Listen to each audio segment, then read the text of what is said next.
Bismillahirrahmanirrahim. Assalamualaikum warahmatullahi wabarakatuh. Ada salah satu petinggi dan sekaligus dosen di kampus Hanfara yang bernama Siddiq Al-Jawi. Siddiq Al-Jawi mengatakan bahwa hukumnya haram melakukan upacara bendera dan menjadi pembina upacara.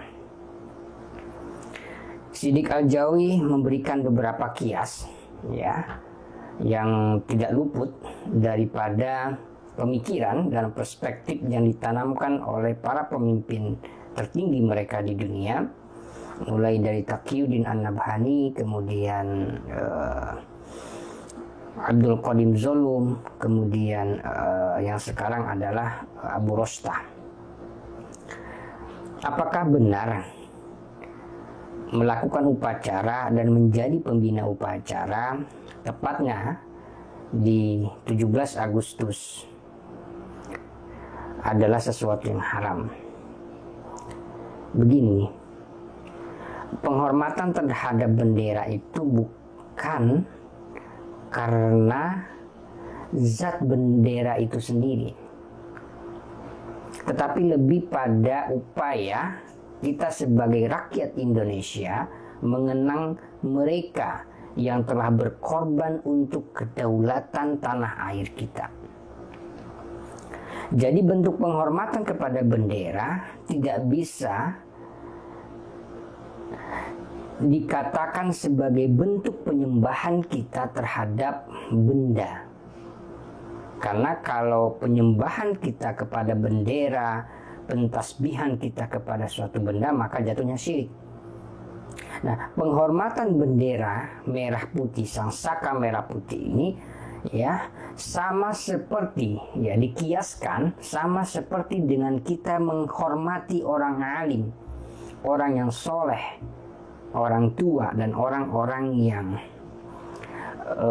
dekat dan selalu beribadah kepada Allah.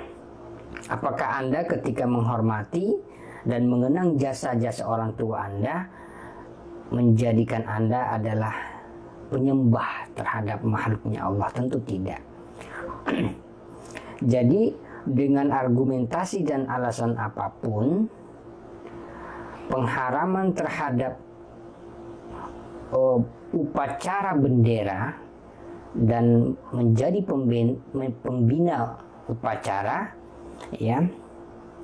tidak bisa kita ketemukan dalil-dalil yang qat'i, dalil-dalil yang tepat.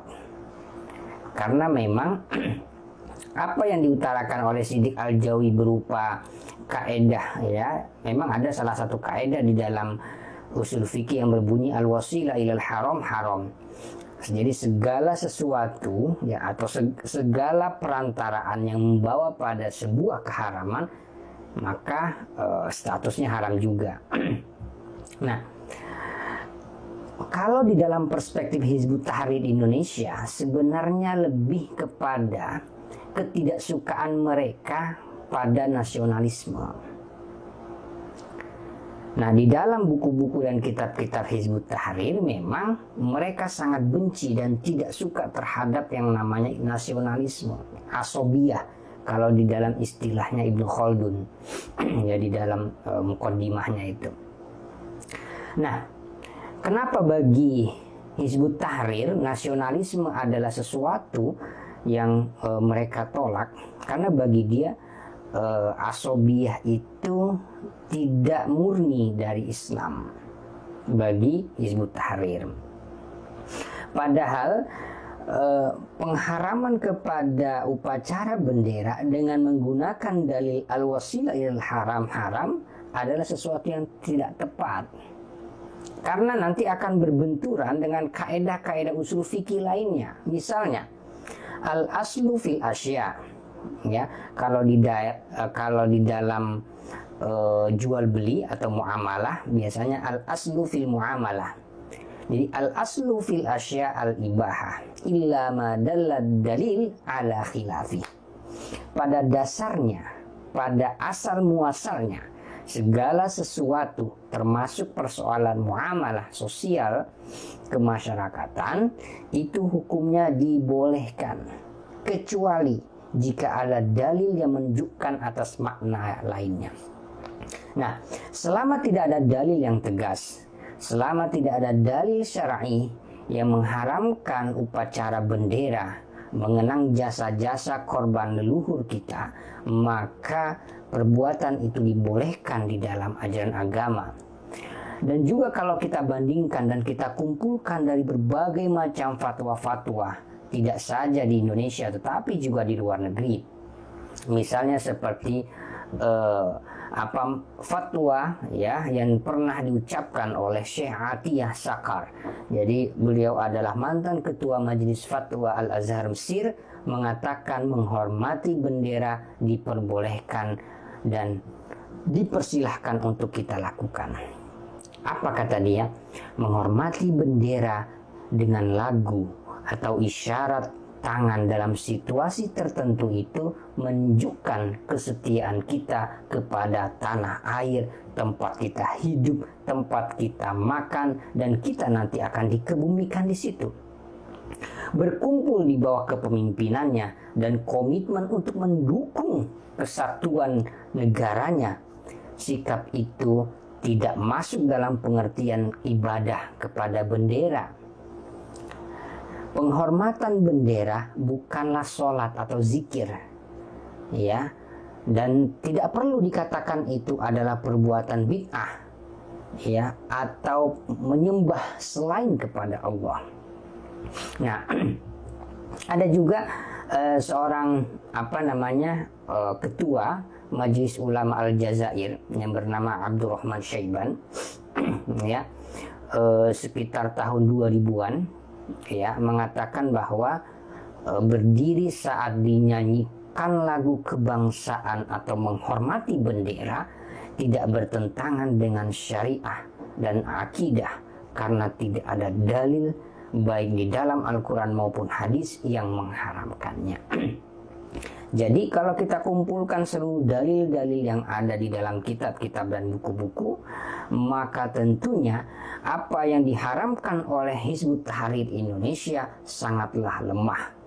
Karena pegangan dan cantolan yang selalu dipakai oleh Hizbut Tahrir adalah salah satu kitab, ya, yang ditulis oleh Taqiyuddin An-Nabhani pada juz 3 yang berjudul Asy-Syakhsiyah Al-Islamiyah itu saja, atau mentok kepada kitab mereka yang berkaitan dengan usul fikih, itu pun cuma satu kitab.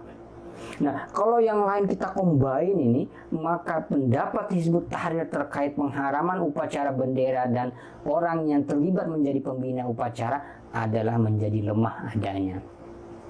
Nah, kalau kita berbicara di Indonesia, dulu ada perkumpulan ulama di Jombang, di mana hukum hormat bendera merah putih sebagai lambang negara Republik Indonesia, ya, sebagaimana yang misalnya besok nih 17 Agustus di tahun 2021 Indonesia mengenang 76 tahun mendekati 1 abad. Nah, apa hukumnya? Ya, di dalam buku itu, ya, yang dikeluarkan oleh para ulama-ulama yang berkumpul saat itu, mengingat bahwa bendera sang saka merah putih sebagai lambang negara kesatuan Republik Indonesia merupakan anugerah dari Tuhan Yang Maha Esa, dari Allah yang diberikan kepada bangsa Indonesia. Maka hukum menghormati bendera itu adalah mubah, boleh, sebab disamakan dengan diperbolehkannya mencium tabut. Tabut itu peti, ya, yang diletakkan di atas makam para wali untuk diambil barokahnya. Jadi jawaban ini penuh makna dan sangat filosofis.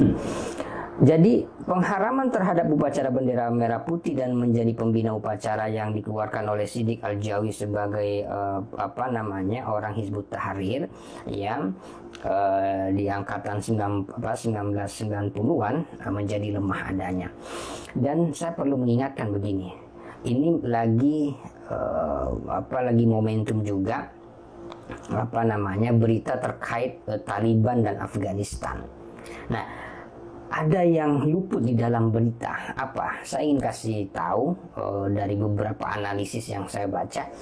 Yang pertama dan terutama, kenapa kemudian Afghanistan kalah dan Taliban mengambil alih kekuasaan?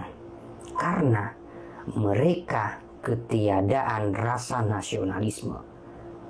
Yang mana nasionalisme itu dibenci oleh Hizbut Tahrir Indonesia. Ya, Afghanistan, Irak maupun Syria adalah negara-negara di mana loyalitas individu mereka lebih tinggi dibandingkan kepada negara. Berbeda dengan kita. Ya. Mereka itu loyalitasnya lebih kepada suku dan klan.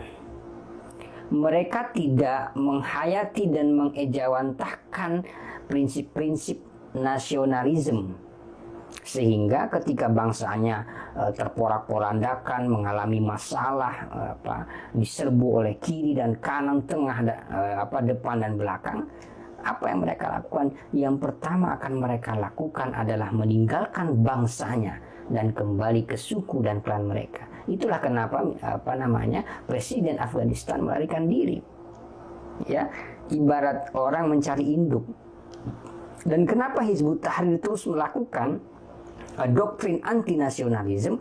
Karena dengan ketiadaan nasionalisme itulah dia mampu merebut kekuasaan dan mengambil alih kekuasaan di negara Kesatuan Republik Indonesia. Lalu sikap kita seperti apa? Saya ingin tutup dengan salah satu pesan Rasulullah SAW di dalam sabdanya, celakalah mereka yang memfasih-fasihkan bicara dengan memutar lidah mereka. Mereka itu adalah orang yang mempermasalahkan perkara yang tidak perlu dipermasalahkan. Jadi dia menggiring sebuah kaedah di dalam usul fikih untuk kepentingan gerakan dan ambisi kelompok mereka, yakni Hizbut Tahrir Indonesia. Ya, salam Pancasila. Terima kasih. Wassalamualaikum warahmatullahi wabarakatuh.